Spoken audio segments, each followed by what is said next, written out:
दोस्तों, क्या आपने कभी सोचा कि दुनिया के नक्शे में एक छोटा सा देश जो दिल्ली से भी ज्यादा छोटा है, वो अपने से 80 गुना बड़े देश को आखिर टक्कर कैसे दे रहा है।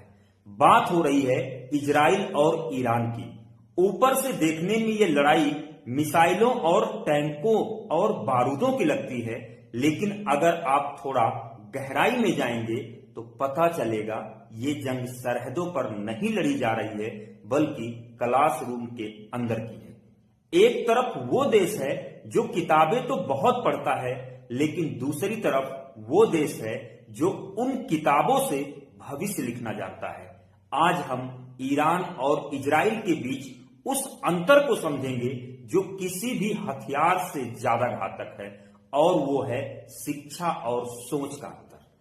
ईरान के पास तेल के कुएं हैं, लेकिन इजराइल के पास दिमाग के कुएं हैं। जहां ईरान आज भी भारी भरकम हथियारों के दम पर जीतना चाहता है, वहीं इजराइल एक छोटे से कंप्यूटर चिप से पूरे युद्ध का रुख बदलना जानता है। क्या वजह है कि ईरान के सबसे काबिल छात्र देश छोड़कर भाग रहे हैं, जबकि इजराइल का हर युवा अपने देश को स्मार्ट बनाने में लगा है। ईरान के पास तेल और कुएं, प्राकृतिक गैसों जैसे कुदरती संसाधनों का बहुत बड़ा खजाना है।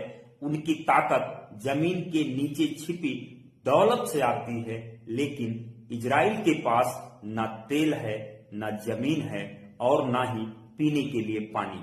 उनकी पूरी ताकत उनका इंटेलिजेंस यानी दिमाग। उन्होंने अपनी शिक्षा को ही अपना सबसे बड़ा संसाधन बना लिया। इजराइल स्मार्ट वर्क और स्वतंत्र सोच पर टिका है, जबकि ईरान हार्ड वर्क और मजबूत विचारधारा के रास्ते पर चल रहा है। इजराइल का पूरा ध्यान कल यानी फ्यूचर पर है, जैसे आर्टिफिशियल इंटेलिजेंस और नैनो टेक्नोलॉजी, जबकि ईरान का एक बड़ा हिस्सा अभी भी अतीत और पुरानी पहचान को बचाने की लड़ाई में उलझा हुआ है। ईरान में शिक्षा का एक बड़ा हिस्सा धार्मिक विचारधारा को मजबूत करने में लगा दिया जाता है। स्कूलों और कॉलेजों में छात्रों को वैज्ञानिक सोच से ज्यादा इस बात पर जोर देने को कहा जाता है कि वह अपनी धार्मिक पहचान को कैसे बचाएं। वहीं इजराइल में धर्म संस्कृति का हिस्सा तो है, लेकिन शिक्षा पूरी तरह से सेकुलर और मॉडर्न है। वहां धर्म गुरुओं की बात अपनी जगह है, लेकिन लैब में केवल विज्ञान की ही चलती है। ईरान अपनी पुरानी परंपराओं को अपनी ताकत मानता है, जो कि अच्छी बात है, लेकिन जब यही परंपरा विज्ञान के रास्ते में आकर खड़ी हो जाए तो देश पिछड़ने लगता है। ईरान में कई बार वैज्ञानिक शोधों को धार्मिक फिल्टर से गुजरना पड़ता है, जबकि इजराइल ने धर्म को टेक्नोलॉजी से जोड़ दिया है। उसका मानना है कि अपने धर्म और अपने देश को बचाने का सबसे अच्छा तरीका सबसे आधुनिक हथियार बनाना है। इसलिए वहां पर युवा धर्म के नाम पर कट्टर नहीं, बल्कि धर्म के नाम पर इनोवेटिव बनता है। ईरान में धार्मिक पाबंदियों के कारण महिलाओं की प्रतिभा का पूरा इस्तेमाल नहीं हो पाता है। आधी आबादी को अगर आप घर में या सीमित दायरे में रखेंगे तो देश की बौद्धिक क्षमता भी आधी रह जाएगी। इजराइल में महिलाएं न केवल उच्च शिक्षा में आगे हैं, बल्कि वह सेना और रिसर्च लैब में भी बराबर की हिस्सेदार हैं। जब पूरा देश पुरुष और महिला दोनों मिलकर के पढ़ता और लड़ता है तो जीत पक्की हो जाती है।